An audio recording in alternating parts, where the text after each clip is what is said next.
Good evening, everyone. Mike Palmer from Know Your Rights Group and Success Coaching International with another very important live video update tonight. So it has been a huge news week this past week, which means we have a heap of articles to get through. So let's get straight into it. First and foremost, there is a potentially landmark case about yet another one of these bloody sovereign citizens trying to challenge a traffic fine. Oh, hang on. No, my mistake. It's actually about an ex-police prosecutor challenging a clearly unjust and unlawful speeding fine. Well, that makes it completely different then. Now, unfortunately, there's no actual article that I can show you because it was just a Channel 7 news report from South Australia. But you are welcome to look the story up on Facebook. It is entitled Former SA Police Prosecutor Robert Binnekamp to Take Ex-Employer to Court. And it says exclusive.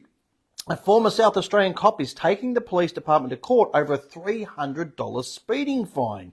He argues there was a major flaw in the testing regime which could make it a landmark case for other South Aussie speedsters. So there you have it. Go and look up the story.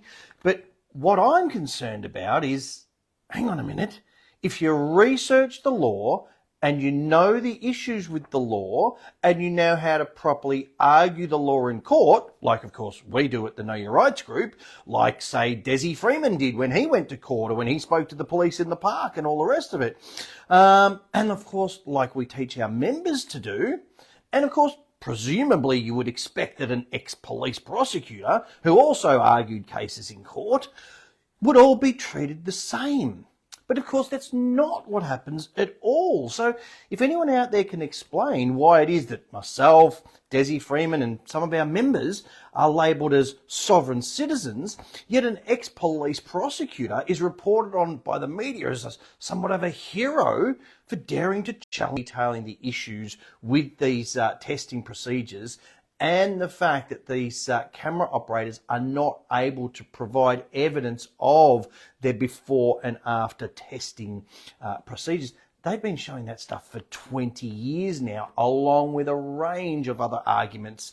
And people win those arguments in court all the time. So please, if you haven't yet read that book, please make sure you grab a copy. As always, there's a link in the description and going up in the comments section as well.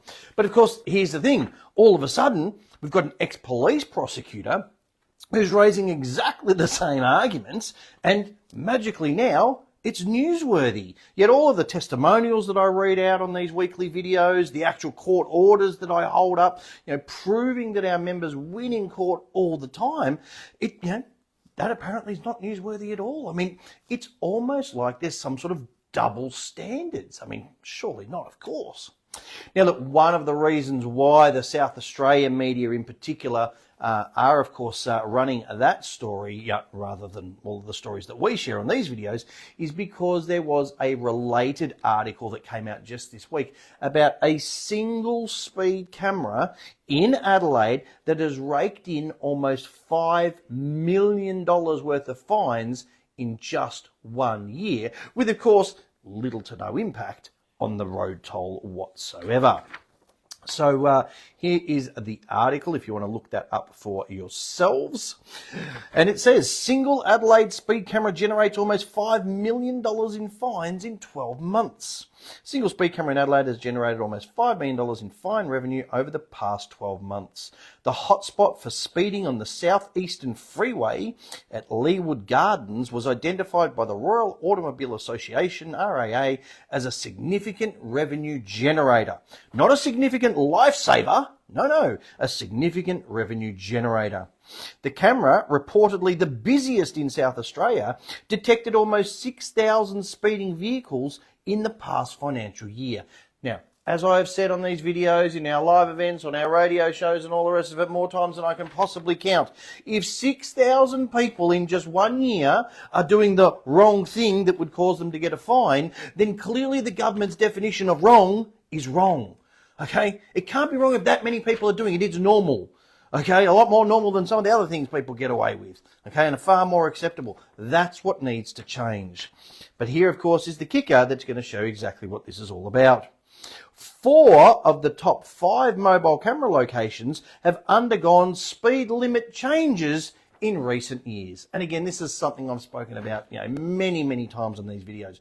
Roads that were perfectly safe to drive on at 100, a year ago are now apparently only safe to drive on at 80. Roads that were safe to drive on at 80, you can now only do 70, and so on and so on. All these speed reductions are out of control. This has led to drivers expressing confusion and attributing their offences to these alterations. The biggest problem I see is the speed limit change. The entire time on the Southeastern Freeway, Stephen said, you go from 80 to 60 to 100 on a freeway, people. Okay, this is the problem. Okay, they artificially lower and reduce these speed limits just to catch more people speeding, so that of course they can just issue a few more fines. Now, again, maybe the reason that the South Australian Channel 7 news services decided to report on that is because of that related article. Maybe they believe that, people think that, if this ex-police prosecutor can beat his fine in court, then, others might follow suit and challenge their fines as well. I mean, look, personally, I would have thought that, endless reports, details and evidence of everyday people just like you proving that they could win in court would be more inspirational than some ex-police prosecutor. But hey, whatever works, okay, whatever wakes more people up and gets everyone to challenge all of these ridiculous, pointless, unjust and unlawful fines, the better. I really don't care how they do it. Now, speaking of the police, there was yet another article that came out in the news just yesterday, proving once again, and again we've covered this story or similar stories before, that the police, of course, are not actually employed by the state, and therefore they have no legal power to sue the state in the event of any injuries, trauma, or anything like that that they might incur on the job. So, of course, to me at least, that begs the obvious question: if they're not employed by the state, then who the hell are they working for? And are they in fact operating as true representatives of the Crown, as of course they are required to do in the constitutional monarchy in which we live in? Now, I'll leave you to ponder that question as I give you further evidence of the powers the police do and do not actually have by way of this article. Victoria police officers injured on the job blocked from suing the state. Victoria police officers injured on the job are being barred from suing the state in a legal ruling that has sent shockwaves through the force. Not sure why, because there's been numerous rulings over the past 5 or 10 years, so it shouldn't really be a shock, but anyway. And could block officers who witnessed the deadly Porpunka shooting from seeking compensation for any trauma. Police are being blocked from suing for workplace injuries amid legal rulings they say are not owed a duty of care by the state. In a move that has sent shockwaves through the force, lawyers have successfully argued against any liability because police officers are sworn officers, not employees. The argument has been upheld in a number of recent decisions in the county court that have prompted calls for the Allen government to urgently reform existing legislation that has become a barrier to claims by psychologically injured officers. In the latest case upholding the argument, a former officer was blocked from suing for traumatic incidents including injury or death, overdoses and drownings, and health incidents she said led to a failed suicide attempt. She claimed she was overworked due to understaffing and a stressful working environment and was subjected to repeated unreasonable behaviour in the line of duty. She said authorities failed to act upon evident signs of psychiatric injury, including complaints about understaffing. In knocking out the claim, the county court held that there was no basis for the imposition of a duty of care in favour of the officer. The plaintiff was not an employee of the defendant. She was the holder of a public office, the court said.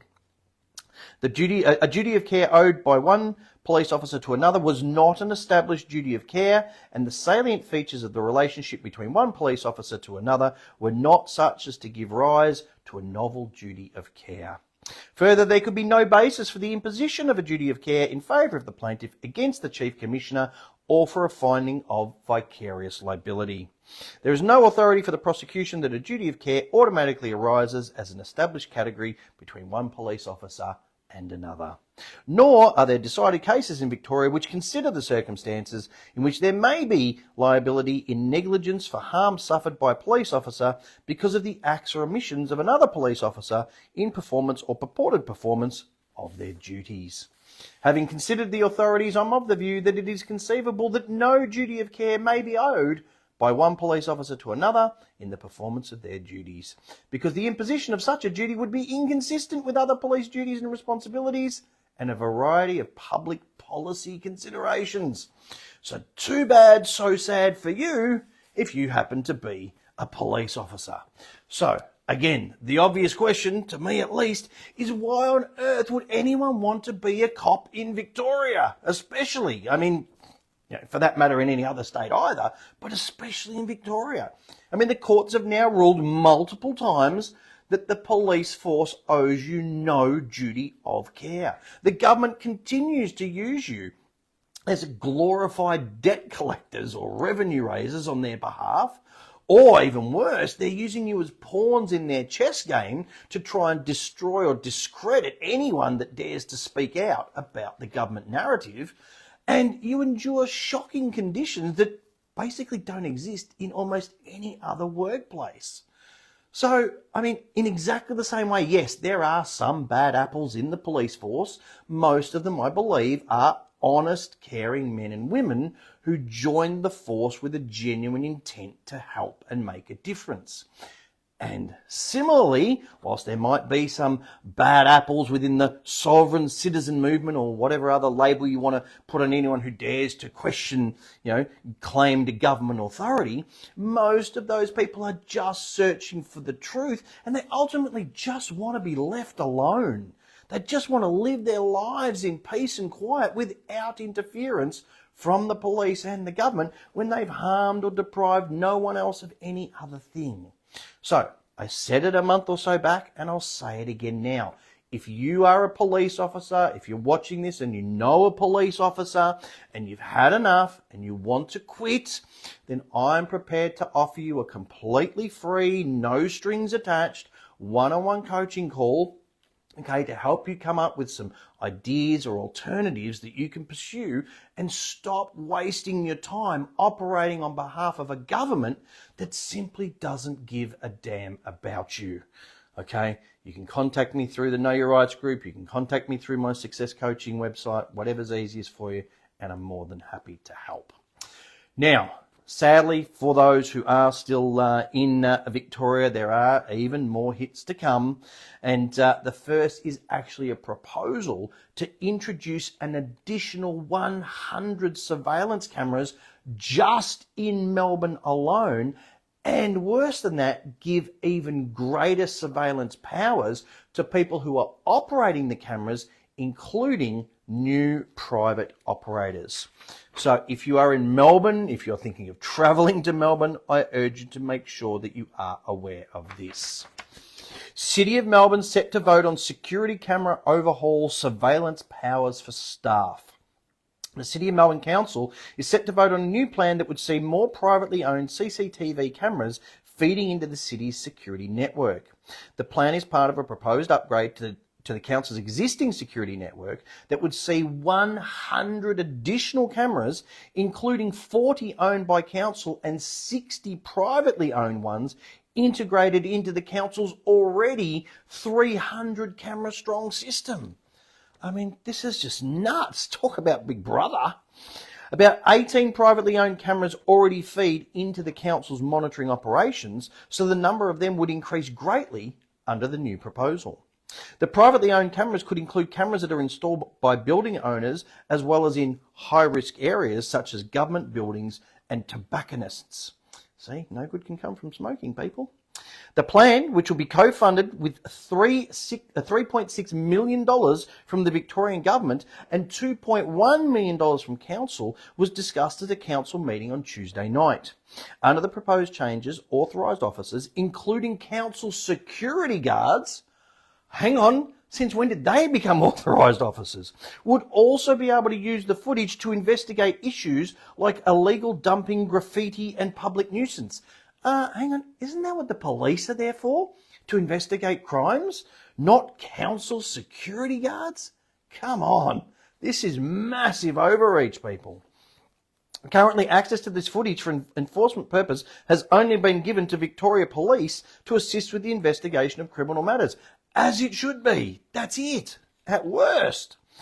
Lord Mayor Nicholas Rees described the surveillance overhaul as the most substantial reform since the city's security camera program began in 1997.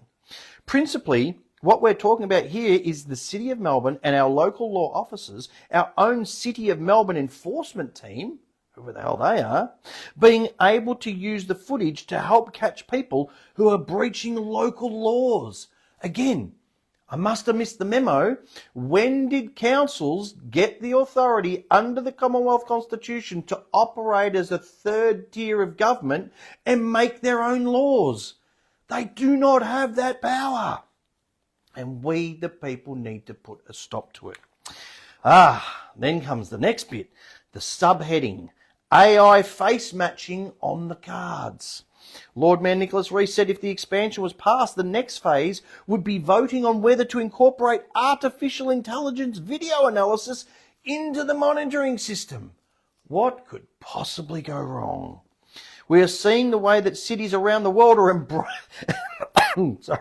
embracing these new technologies to keep people safe. I don't think so. I think the Lord Mayor needs to look at what's going on around the world. You see it in the United Kingdom. Yeah, you also see the 2.8 million people that voted against the digital ID, mate. You want to look a little closer and don't cherry pick the bits you want to. You see it in the United States, and again, look what's happening over there. In fact, you'll see it in the new metro stations across Melbourne. We'll come back to that. Don't worry about that. These technologies have been proven to help the effectiveness of these cameras. Effectiveness at doing what? Raising more money for the government? Hell yeah. The Lord Mayor was asked on ABC Radio Melbourne on Wednesday whether the AI face matching technology could be used by security guards to target suspects in the future. It's easy to rhetorically jump to an Orwellian dystopia, he said, and even easier to do it in reality, seemingly. It's certainly what they're trying. And then there was the all-important legal advocates warn of overreach subheading. Legal experts have questioned the risk of giving police surveillance powers to local law officers. I should damn well think so. Sarah Schwartz, legal director at the Human Rights Law Centre, said people have a right to remain anonymous when they go about their lives. Hello, it's the fundamental right to privacy, not to have every movement traced and tracked. It's a huge problem if the state is collecting this level of data about people, but it's also a significant problem if this data is being handed over to private companies who don't have responsibilities under the Victorian Charter of Human Rights. The drafted policy is subject to public consultation until October 29th before a council vote on December 9th. So again, if you are in Melbourne, especially if you're in Victoria at all and you travel to Melbourne, you still have a right to cast your vote on this. Okay, so please take part in that public consultation and let the City of Melbourne know your thoughts on this proposal for 100 new cameras and all of these privately operated ones. I mean, seriously, just when you thought Victoria couldn't get any worse, there you have it. But, as I mentioned before, wait, there's more. Steak knives straight in the back, because a very brave firefighter, yet another one of these groups that puts their lives on the line every day for Victorians, despite the government clearly not giving a damn about them, has actually just come out and spoken about the dangers of the Allen's government jewel in their spending crown, of course, that new metro tunnel that I mentioned just before, which of course is just about to open, and he's actually suggesting that nobody uses it until some fundamental safety issues are sorted. So please, if you are in Melbourne, if you're thinking of travelling to Melbourne in the near future, I urge you, make sure you read this article. It is so, so important. The metro tunnels are about to open, but firefighters say they won't use them. It's the $15.5 billion jewel in the Victorian government's crown, a sparkling new train network. There's a reason firefighters won't use it. Melbourne's soon-to-open metro tunnels are an engineering marvel, built up to 40 metres under the CBD, the height of a 12-storey building. But with just 8 weeks until the much-anticipated $15.5 billion network opens to the public, Melbourne firefighters say there's a problem. The depth of the tunnels presents a unique challenge, one they cannot currently meet, they say. They say their equipment is dated and inappropriate for handling an emergency that far underground. How worried are they? Well, Christian Toole, a Melbourne firefighter with 20 years of experience, said he would not use the tunnels and he will not let his family ride on the new network. I've been a firefighter and resident in the city of Melbourne for 20 years and I cannot believe the Allen government is about to open the metro tunnel in 2 months' time, he said, in a now viral video posted to the United Firefighters Union social pages. The deepest part of the tunnel is up to 42 metres underground, and the fact of the matter is we don't have the equipment to save you. For over a year, we've been asking Fire Rescue Victoria and the Allen government for the equipment we need to keep Victorians safe and to do our job properly. They've continued to ignore us, and because of that, we don't have the equipment that we need to safely rescue anyone. There is no way I'll be letting my family use the metro tunnels, and I don't think any Victorian should be using them until we have the equipment to keep everyone safe. Mr. Toole said he's never faced an issue like this in 2 decades of saving lives. I'm terrified at the thought that my family and my friends are going to use the metro tunnel without firefighters having the equipment to respond in an emergency. He told news.com.au that there's no issue with the construction of the tunnels. The construction's first class. It's about the safety of firefighters responding to an emergency. Specifically, Mr. Toole said there are no long-duration breathing apparatus available after the existing equipment expired in recent months. He says that means a firefighter needing to enter the tunnels would have no more than 20 minutes of oxygen, and that's simply not enough. It's the travel time from the entrance of the tunnel down to where the rail line is. That takes time, especially when you're carrying equipment and, of course, carrying people out. That's just responding to an emergency on the platforms, but it could be that there's an issue halfway down the tunnel, even further along. He said that this is the first time in 2 decades that he's felt the need to speak up. The UFU said in a statement that the metro tunnel may look shiny in the Premier's PR media, but behind the scenes, it's a disaster waiting to happen. We know that our current gear is passing its use-by date in 2 months and won't be safe to use. In September, the union said it was equipped with just a single unit that supplies firefighters with 40 minutes of air after multiple units purchased in 2009 failed safety testing. In October's firefighters labelled the tunnels a death trap. The Melbourne Metro Tunnel is a death trap, Union Secretary Peter Marshall said. Firefighters simply do not have the equipment needed to cover emergencies in this $15 billion ticking time bomb.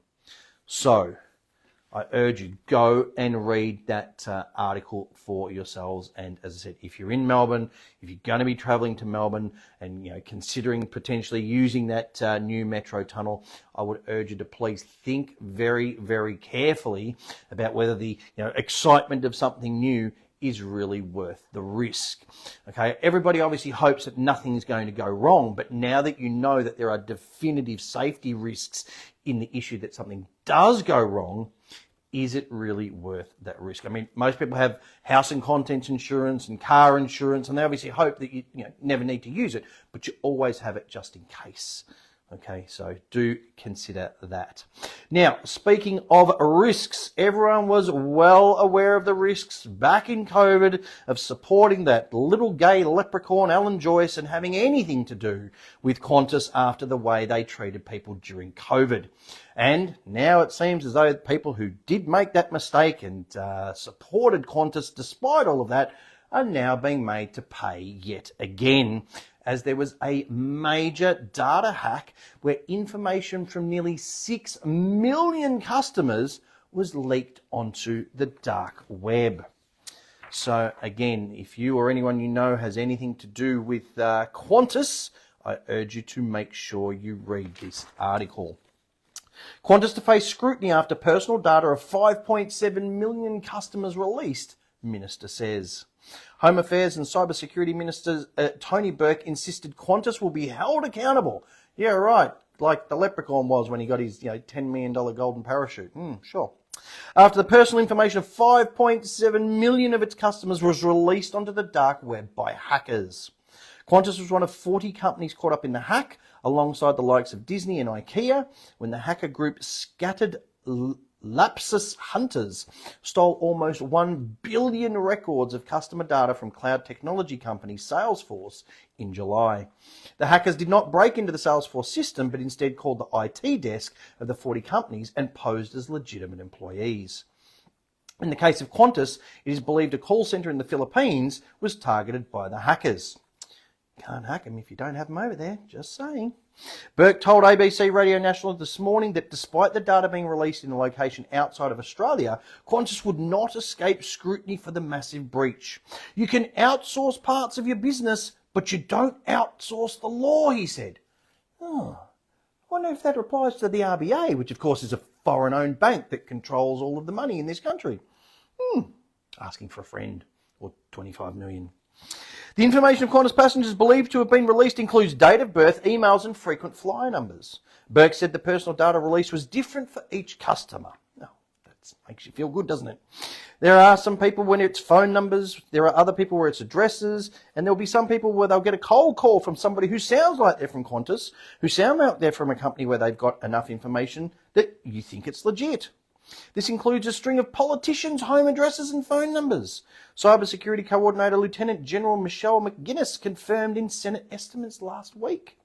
Burke sent a general warning to all Australians to remain vigilant to the threat of cyber attacks.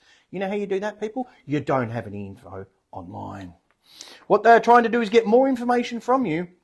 And the very simple piece of advice, if you're getting a call you're not expecting, hang up. Call back through the official line, he said. These sorts of styles of attack will increase. He's telling you right there in black and white.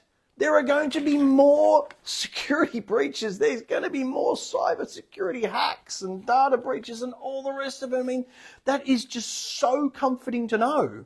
As they roll out more and more cameras, surveillance cameras, integrate AI, roll out more and more traffic cameras, relentlessly push harder and harder towards a digital ID and cashless society. I mean, just so comforting that there's going to be more breaches and more hacks. Look, thankfully, praise the Lord, some people are waking up though and realising the importance of using cash. And Jason Bryce, who obviously created the petition to legislate the formal cash and banking guarantee in this country, which you'll find a link to in the comment section, has provided a very exciting update that people are absolutely using more cash now. So this is a great little update if you want to check it out for yourselves. We are the resistance. Cash withdrawals up in August. Hi, cash lovers. Official data reveals how Australians are resisting the cashless society agenda. The number of cash withdrawals continues to hold up despite bank branch and ATM closures, more restrictions on EFTPOS cash outs, and increased questioning of account holders who want to withdraw cash. And we've covered that on recent videos as well. The total number of cash withdrawals made in Australia rose in August to 37.2 million, reported the Reserve Bank this week, up from 37.1 million in July. The vast majority of cash withdrawals are made at ATMs. The number of ATM cash withdrawals rose in August to almost 28.5 million from 28.2 million in July. The second most popular way to access cash is via EFTPOS cash outs, which also rose in August from 7.2 million to 7.2 million from 7.1 million in July, despite harsh restrictions on cash outs by Coles, Woolworths and IGA. The continuing demand for cash is reflected in the sheer mountain of Australian cash now circulating in the community. Last week, the RBA issued $448 million of new banknotes to take the total value of cash now circulating in Australia to 105.351 billion. This is the first time the total value of Australian cash banknotes on issue has exceeded $105 billion. Now that is a very, very positive sign because they are pushing harder than ever to make us all go cashless, yet we've now got the highest amount of cash in circulation. So that is really, really good news. That's more than $3,818 worth of cash for every single person in Australia. All these numbers prove Australians still want to use cash if we can get hold of it. Banks, retailers and the RBA need to ensure cash remains legal tender accepted throughout Australia. Please share our petition calling for a bank and cash guarantee. Very happy to do so, Jason. Very happy to support you, and I urge that others do as well. So again, you'll find a link in the comments to that petition. Otherwise, just do a search online. The petition to legislate a formal cash and banking guarantee in Australia. And you'll find it, and do support the great work that Jason is doing to bring this important topic to everyone's attention. And on that point, of course, if you haven't already done so, please make sure you also join our Call Out Cashless Businesses Facebook group. And again, you'll find a link in the comments. And again, let's continue to name and shame those businesses that refuse to accept cash or are unaware of the cash agenda or the rest of it. And don't forget, of course, the sister group, the Cash is King discussion group, which is a great place to post these videos or at least these articles and stories. And let's make sure everybody understands what the cashless push is really all about, and of course the dangers of it. All right, and the last thing that I want to finish off on tonight is addressing some of the stories or rumors, memes, whatever you want to call them, that have been doing the rounds on social media recently about the supposed new driving laws that are going to be coming in with huge fines for people eating and drinking in their vehicles. Now, there's a bunch of these going around. I'll read through a couple because a lot of people have been posting these, and you've got to be really, really careful. So some guy, Graham Hood, did you know they're planning to fine drivers for eating or drinking while driving? Most people haven't heard, but new road rule proposals could make it an offence to eat or drink even water or coffee while driving, even if you're in full control of your car. They say it's about reducing driver distraction, but let's be real. It feels like another step toward over-policing ordinary people. We already have laws for careless or dangerous driving, so why add another vague rule that could fine you for sipping water on a hot day or having a lolly for low blood sugar? It's small things like this that chip away at freedom bit by bit. And for people with diabetes or medical needs, it could be dangerous to delay eating or drinking when they have to. Before this becomes law, it's worth paying attention. Check your state's transport or law reform pages for driver distraction proposals and have your say. It's still open for public comment in some areas. And then there was another one that's been doing the rounds, similar sort of wording here. In Victoria, while there are no specific laws against eating or drinking non-alcoholic beverages while driving, doing so can lead to a fine if it results in you not having proper control of your vehicle. New Australia-wide regulations effective October 10, 2025 have now classified eating and drinking, including sipping coffee while driving, as a punishable offence due to it being a form of distraction. Penalties may include fines, demerit points and potential licence suspension depending on the specific offence. What is now considered an offence? Eating, handling, unwrapping or eating food while driving is now illegal in some Australian states, including Victoria.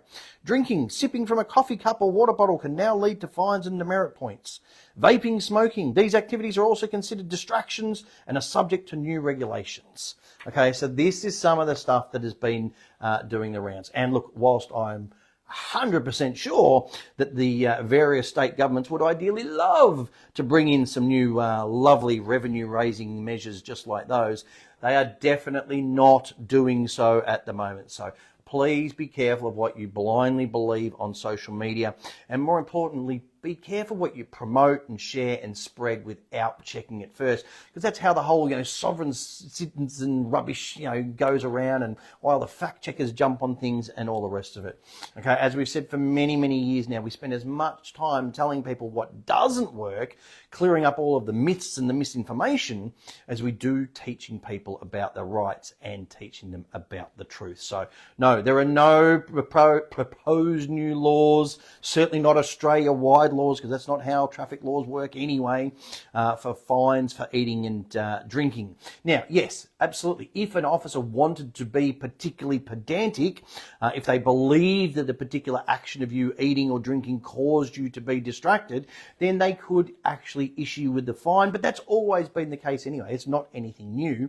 And of course, that fine could be very easily challenged by using that tried, tested and proven three-step process in chapter 3 of that Aussie Speeding Fines book.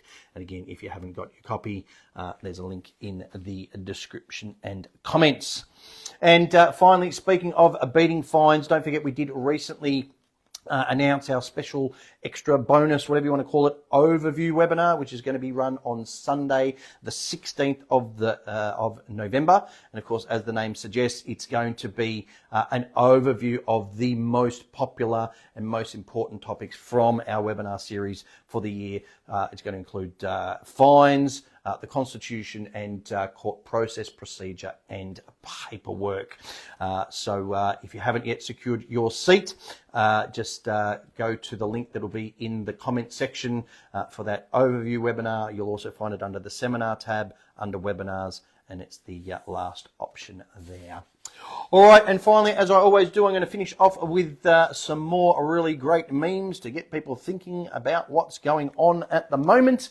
And of course, one of the articles that was doing the rounds this week was that Elbow's phone number was one of the ones that was released online as part of the data hack. And as you can see there, unfortunately, the number was leaked and still no missed calls because nobody wants to talk to Elbow, certainly not to say anything nice. Yes, I think pretty much everyone watching this will agree with this sentiment. When corrupt politicians start going to jail, okay, then we can start trusting the government again, okay? And number one on the list has got to, of course, be good old Dan Andrews. Now, I spoke about this on last week's video update. This was the digital ID proposal in the UK. They've already had over 2.8 million signatures on a petition not to proceed with it. And this one says, you will not be able to work in the United Kingdom if you do not have digital ID.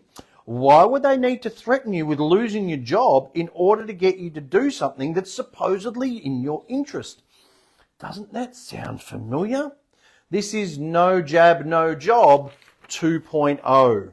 Okay, that's exactly what this is. It's all about control of the population, nothing to do with stopping immigration and any of the rubbish that they keep spouting. Now, speaking of COVID, and I'm going to keep people, keep reminding people of it because people forget far too easily. Okay, remember the good old distancing dots that were everywhere, that were people were told to stand on. And as it says, imagine how many of us would be on ventilators now if we didn't have those life-saving stickers. Okay, this is the insanity and the rubbish that they pushed, and worse still, that the majority of the population around the world bought into. I'm going to keep reminding people of it because something else is coming, and I want to make sure that people understand when it does why they simply must not fall for it again. All right, and then finally, I want to leave you with this one. It is a little bit of a longer one, but it is so, so important, and I urge you all to take this on board. Without the unvaccinated, the world would already be eating bugs, lining up for their 11th booster, and hiding in their basements like obedient lab rats. It's our resistance, our refusal, and our voice that shook the system and woke up the masses.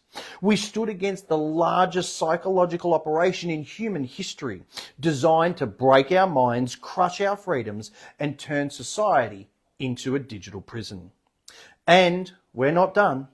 We will keep resisting digital IDs, CBDCs, mass surveillance, and even tyrannical government movement that dares to rise. You're welcome to join us or stay a slave in the cage that they built for you.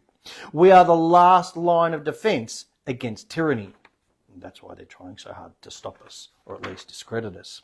The resistance, the enemy they couldn't break, the glitch in the matrix, the anomaly they never saw coming, and the spark that set humanity free.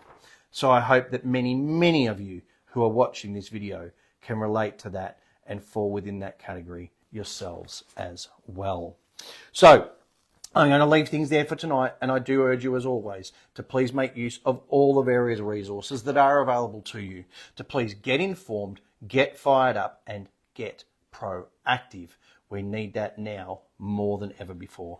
As always, these videos are completely free to watch. You'll find them on the videos tab on our Facebook page, but please make sure you do also subscribe to our YouTube and BitChute channels so that you don't miss any new videos as they come out, which does sometimes happen on Facebook. Our radio shows, again, completely free to listen to every Tuesday night between 8 p.m. and 10 p.m. Obviously, we had that unfortunate incident with our producer a couple of weeks back. He's assured us he's on the mend, and he will be joining us next Tuesday for our next live radio show, again between 8 and 10 p.m. 2-hour show, completely uncensored. Be sure to tune in for that. Of course, if you've missed any of our live radio shows, you can join up as a podcast member for less than $5 a week. So it is completely affordable to everyone. You get access to all past 420-something shows, all of the notes for each show, the transcripts for each show. It's all there for you as a podcast member.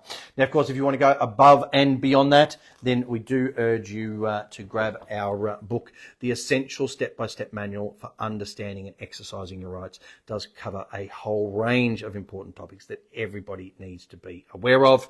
Of course, I mentioned before that Aussie Speeding Fines book for successfully challenging all unjust and unlawful fines. And of course, we do know a lot of people are struggling financially at the moment. So please stop throwing good money after bad at your unsecured loans, your credit cards, personal loans, things like that.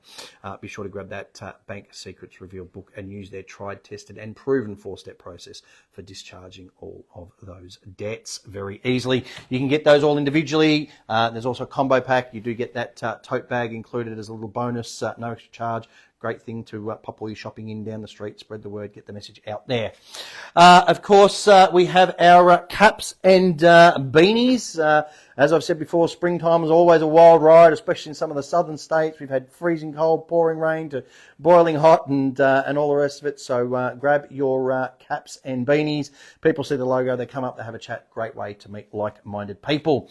The last of our live in-person events was concluded this past weekend with our boot camp event on the Gold Coast, and a huge shout out to anyone who was there and joined us. We had a really fantastic group of people, and we'll be talking about that more on Tuesday.